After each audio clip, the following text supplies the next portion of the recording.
మనతో మనం చెప్పుకోవాలి. పోరాటాలు, శోధనలు, ఇబ్బందులు, పరిస్థితుల్లో గుండె పగిలిపోయే పరిస్థితుల్లో చెప్పాలి, నా దేవుడు వస్తున్నాడు. హల్లెలూయా.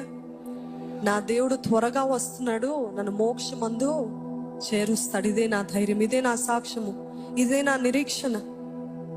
ఆయన వాక్యంలో రాయబడి ఉందండి, కొద్ది కాలపు శ్రమ తర్వాత ఆయన నెమ్మదిస్తాడు, ఆయన గొప్ప ధైర్యం ఇస్తాడు.